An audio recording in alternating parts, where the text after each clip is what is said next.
আমাৰ অসমৰ যশস্বী মুখ্যমন্ত্ৰী ডক্টৰ হিমন্ত বিশ্ব শৰ্মা ছাৰৰ এক যুগান্তকাৰী পদক্ষেপ নিযুত মইনা আঁচনি। যোৱাকালিৰ পৰা আৰম্ভ হৈছে সমগ্ৰ অসমতে এই নিযুত মইনা আঁচনিৰ প্ৰপত্ৰ বিতৰণ।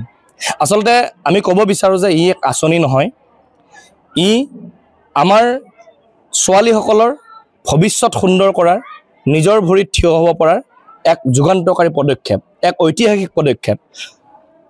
আমি জনাত ভাৰতবৰ্ষত ক'তো এনেকুৱা আঁচনি আজিলৈকে সৃষ্টি হোৱা নাই, যিয়ে নেকি ছোৱালীসকলক পঢ়িবৰ বাবে মাহে মাহে এনেকৈ আৰ্থিক সকাহ দিয়াৰ আঁচনি।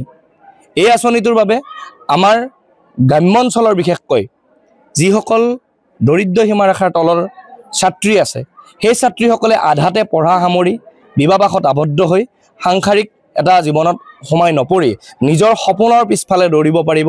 আকাশ চুব বিচৰা যিটো মন ছাত্ৰীসকলৰ, সেই মনটোক লৈ তেখেতসকলে সপোন দেখিব পাৰিব। এয়া আমাৰ ডক্টৰ হিমন্ত বিশ্ব শৰ্মা মহোদয়ৰ, মুখ্যমন্ত্ৰী মহোদয়ৰ এক যুগান্তকাৰী এক চিন্তা।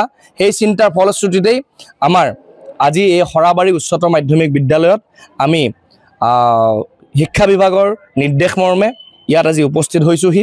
উপস্থিত হৈ আমাৰ সমগ্ৰ এই শিক্ষানুষ্ঠানখনৰ শিক্ষক কৰ্মচাৰী ছাত্ৰ ছাত্ৰীসকলৰ সৈতে এখনি সভা অনুষ্ঠিত হয়। এই সভাত আমি টোটেল আজি এইবেলি নতুনকৈ নামভৰ্তি কৰা হায়াৰ ছেকেণ্ডেৰী ফাৰ্ষ্ট ইয়েৰত উচ্চতৰ মাধ্যমিক প্ৰথম বৰ্ষত 8 গৰাকী ছাত্ৰী আৰু যোৱাবেলি নিযুত মাইনা লাভ কৰা 3 গৰাকী ছাত্ৰী, সৰ্বমুঠ 11 গৰাকী ছাত্ৰীয়ে আজি এই নিযুত মাইনা ধন এইবেলি লাভ কৰিব।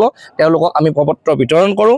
আৰু এই চেগতে আমি সৰাবাৰী উচ্চতৰ মাধ্যমিক বিদ্যালয়ৰ এই বাকৰিৰ পৰা অসমৰ স্বনামধন্য মুখ্যমন্ত্ৰী ডক্টৰ হিমন্ত বিশ্ব শৰ্মা আৰু আমাৰ চিপাঝাৰ সমষ্টিৰ বিধায়ক ডক্টৰ পৰমানন্দ ৰাজবংশীদেৱক আমি ধন্যবাদ জনাব বিচাৰিছোঁ যে এনে এক যুগান্তকাৰী পদক্ষেপেৰে আমাৰ ভণ্টিসকলক, আমাৰ ভনীসকলক নিজৰ ভৰিত থিয় দিব পৰাকৈ নিজৰ শিক্ষা যাতে উচ্চ শিক্ষা আহৰণ কৰিব পাৰে তাৰ বাবে যি ব্যৱস্থা গ্ৰহণ কৰিছে তাৰ বাবে আমি বহুত বহুত ধন্যবাদ জনাইছোঁ।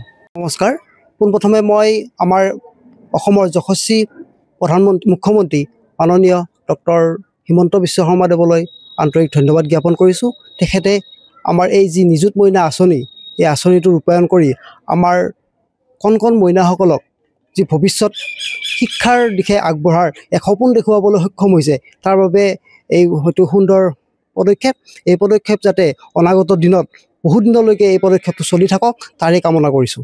হিমন্ত বিশ্ব শৰ্মা দেৱক আমি এইটোৱে মেছেজ দিব বিচাৰিছোঁ যে আমাৰ ছোৱালীবিলাকক নিজৰ ভৰিত থিয় হ'বৰ বাবে যিকোনো সহায়, যিকোনো আঁচনি দি আছে, তাৰ বাবে সৰাবাৰী উচ্চতৰ মাধ্যমিক বিদ্যালয়ৰ পৰা আমাৰ ফালৰ পৰা আমি হিমন্ত মামাক ধন্যবাদ জ্ঞাপন কৰিছোঁ।